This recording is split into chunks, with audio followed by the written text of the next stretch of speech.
What is up, everybody? It's Animac here for Anime Uproar, and welcome to another brand new Attack on Titan video. In this video, we will be talking about 3 of the biggest unsolved mysteries in the Attack on Titan manga. So naturally, there will be manga spoilers. Proceed with caution. The 3 mysteries that we will be addressing in this video include: number 1, the 145th King's ideology and why he decided to move the capital of Eldia to the island of Paradise in the first place, abandoning many of his fellow Eldians on the continent in the process, even though he knew that this would lead to them being oppressed by the Marleyans. Mystery number 2 is Zeke Yeager's true intentions, which I believe are different than they appear to be at first glance, and the latest manga chapter actually gives us some important clues about this. And finally, for mystery number 3, we will be looking at probably the single most mysterious scene in the entire manga, a scene in which the Owl Eren Kruger tells Grisha that he must protect Mikasa and Armin, even though Armin, Mikasa, and Eren have not even been born yet at this point. Before we get into it, I want to thank everybody for all your support on the channel. Don't worry, even though the Attack on Titan anime finished airing a few months ago, we are still going to have regular Attack on Titan content on this channel. We're going to be looking at the new manga chapters as they come out, and of course, once season 3 comes out, we are going to be on top of that too, so be sure to stay tuned to Anime Uproar. And if you're new to the channel, don't forget to subscribe and hit that notification bell. Also, if you want to have all the latest updates first, be sure to follow us on Twitter at Anime Uproar.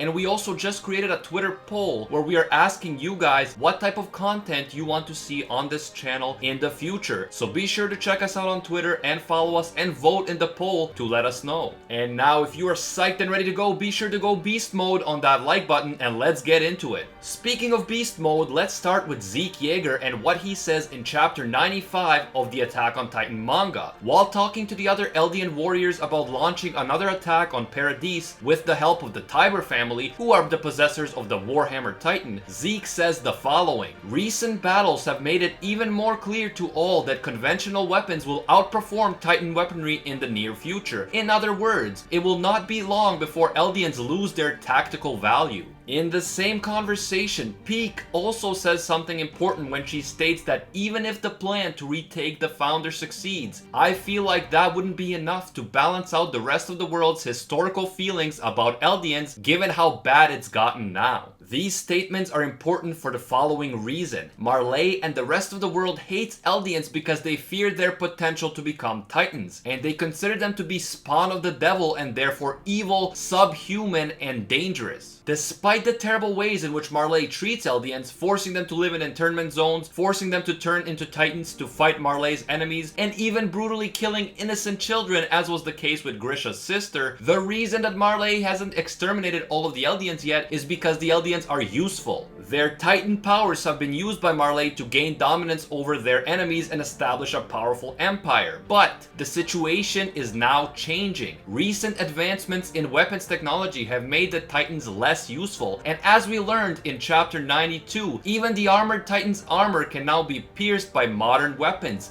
So what does this mean? Once Eldians lose their tactical value, as Zeke said, their Titan power will no longer be needed. And as Peak observes, the hatred for Eldians all over the world has gotten so bad that even taking back the founding Titan would probably not convince the world to hate them any less. This means that once Titan power no longer holds value, the Marleyans and the other nations of the world will likely try to exterminate all Eldians. Eldians are both hated and feared because of their ability to transform into Titans, and they are considered dangerous spawn of the devil, closer to monsters than actual humans. This fear is confirmed directly in chapter 95 when we are told that the world is now saying that there is no need to apply the concept of human rights to Eldians, which is of course a threat to the existence of the entire Eldian race. These statements confirm that the rest of the world seems to hate Eldians just as much, if not even more, than the Marleyans do, since Marley keeps using them as weapons against other countries. And it is already being said that Eldians don't deserve basic human rights, meaning that they are less than human. And once a group of people are stripped of human rights and labeled as subhuman and monstrous, it is very possible that the next step will be genocide. It has happened multiple times in history. Once Eldians have lost their value to Marley, it is very likely that they will attempt to exterminate all Eldians to keep them from ever becoming a threat again in the future. Zeke is clearly aware of this possibility, but he claims, at least in this conversation which he knows is being monitored by the Marleyan officials, that the best way to protect the Eldian race is to prove themselves as loyal Marleyans by getting the power of the founding Titan back from Paradis. But of course, knowing how much Marleyans hate the Eldians and how they treat them, this seems very naive. Zeke scores an off-the-charts 11 out of 10 in intelligence, so I cannot see how he could possibly believe this when even Peak is trying to say that nothing the Eldians do can change the world's opinion of them. We will get back to this point a little later, but now let's talk about the 145th King's ideology. We know that about 100 years ago, the 145th king abandoned mainland Eldia and moved the capital of Eldia to Paradis. He then built the 3 walls around the island with the use of a huge number of Colossus Titans, sealed the Eldians that came with him inside, erased their memories of the world beyond the walls, and warned all outsiders that if they interfered, he would unleash the many Colossus Titans in the wall to flatten the entire world. Those Eldians who did not follow the 145th king to Paradis were defeated in the Great Titan War by the Marleyans and subsequently subjugated and oppressed. Now, what could have possibly led the 145th king to abandon a huge portion of his own people to such a terrible fate and to isolate himself on a remote island? What's more, why is it that every other member of the royal family who inherits the founding Titan power also inherits the king's ideology? Once they gain the king's memories, they instantly come to support his decision and they do nothing to help the Eldians outside the walls. Even kind-hearted people like Frida Reese refuse to budge from the 145th king's ideology once they inherit his memories. This is one of the biggest mysteries in Attack on Titan in my opinion, but I think that I finally have an answer. I believe that the 145th king moved the Eldian capital to Paradis and built the walls in order to save the Eldian race as a whole. I think he foresaw that eventually technology would advance to the point that Titan power would have little value, and he realized that once that point came, the nations of the world would decide to exterminate all Eldians. The king must have thought that the only way to save the Eldian race was to isolate a portion of it inside a giant fortress on a remote island and to threaten the entire world to stay away. If he hadn't done this, the Eldians would eventually have become defenseless against modern technology and they would all have been exterminated once Titan power lost its tactical value. And that is exactly what is happening now. Titan power is losing its value in the face of modern weapons, Eldians are hated by the entire world, and they are being stripped of human rights, setting the stage for a genocide. But the question is, how could the 145th king have foreseen the exact scenario that is happening now, over 100 years later? This is where the future memories come in. As mentioned earlier, probably the single most mysterious scene in the entire manga is a scene in chapter 89 in which the Owl, Eren Kruger, tells Grisha that he must protect Mikasa and Armin, even though Armin, Mikasa, and Eren have not been born yet. Eren saw this conversation as a memory that he inherited through the Attack Titan power, which was first possessed by the Owl and then by Grisha. Now, some might think that Eren's memories were getting jumbled here and that he was not remembering the conversation between Grisha and the Owl correctly. But what if these memories were in fact real?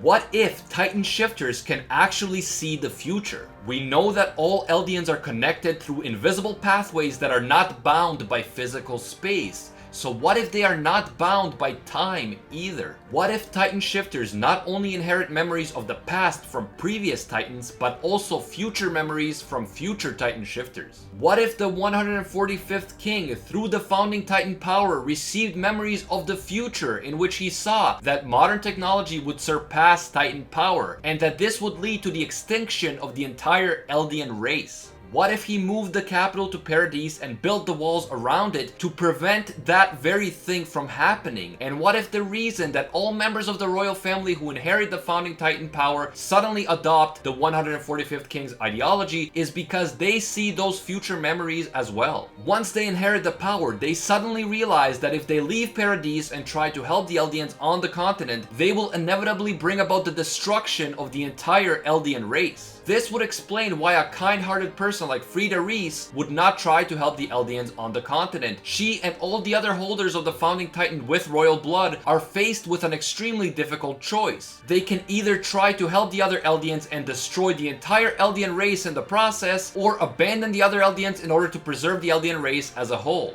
We know that the first episode of the Attack on Titan anime and the first chapter of the manga bear the title "To You in 2000 Years" or "To You 2000 Years from Now." This title is never explained, but I think it is very interesting because we know that the Fritz royal bloodline traces its roots back to Emir Fritz nearly 2,000 years earlier. If our theory about future memories is correct and Titan shifters can see into the future by seeing the memories of future Titan shifters, then this mysterious title would finally make sense. The title is an early clue that Titan shifters have access to memories of future events. The founding Titan power, when held by a member of the royal family, can manipulate the memories of Eldians, and it gives the possessor the power to clearly see the memories of the previous kings. However, it is definitely possible that a member of the royal bloodline with this power could not just see into the past or even a few years into the future, but far into the future, maybe even 2,000 years into the future. And finally, this brings us to the true intentions of Zeke Yeager, the current holder of the Beast Titan power, the son of Grisha and Dina Yeager, and a member of the royal bloodline through his mother. We know that as a child, Grisha and Dina wanted Zeke to infiltrate the Marleyan regime by volunteering to become a warrior, receive the power of a Titan shifter, and then use that power to help the Eldian restorationists in their fight against Marley. However,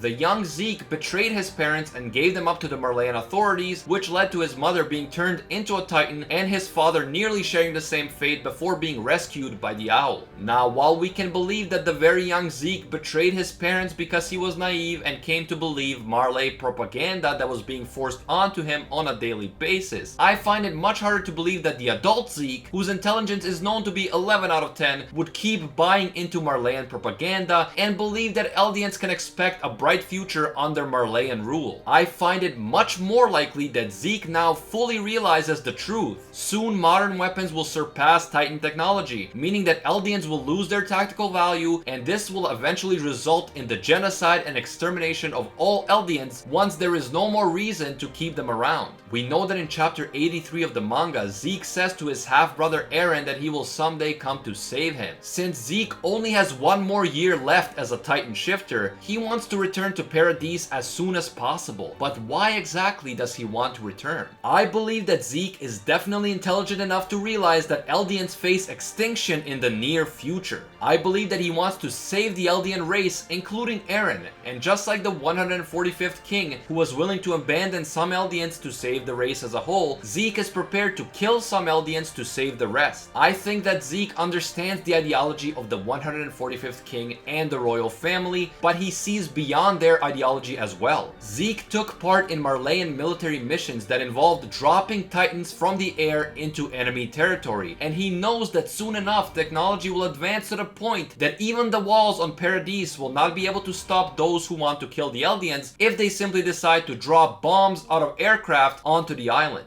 I believe that Zeke wants the coordinate power, but not to give it to the Marleyan government. Rather, he wants to use it to somehow ensure the survival of the Eldian race. The reason Zeke is so desperate to have all of the warriors sent on another mission to Paradise is because he plans to make his move there. He will most likely try to convince the other shifters that they cannot count on Marley to protect them and that they have to take their future into their own hands. We can't be sure what his exact strategy will be yet. He could plan to keep the walls up but introduce modern technology to Paradise in order to ensure that the Eldians there can protect themselves from outside threats, or he might be planning to somehow use the coordinate power to finally release the Wall Titans and use them to take out Marley before technology advances to the point where Titan power is no longer useful. At any rate, I think that Zeke is planning something that no one else is expecting. He knows how poorly the Marleyans treat the Eldians. He knows that there is no future for the Eldians with the Marleyans in power, but he also sees the flaws in the ideology of the 145th king. And I believe that Zeke is planning to defy both sides by putting an entirely different plan into motion. And now I want to hear your thoughts. What do you think? Do you agree with our theory about Titan shifters being able to see future memories and how this relates to the 145th king's ideology? Do you think that Zeke is up to something? And if so,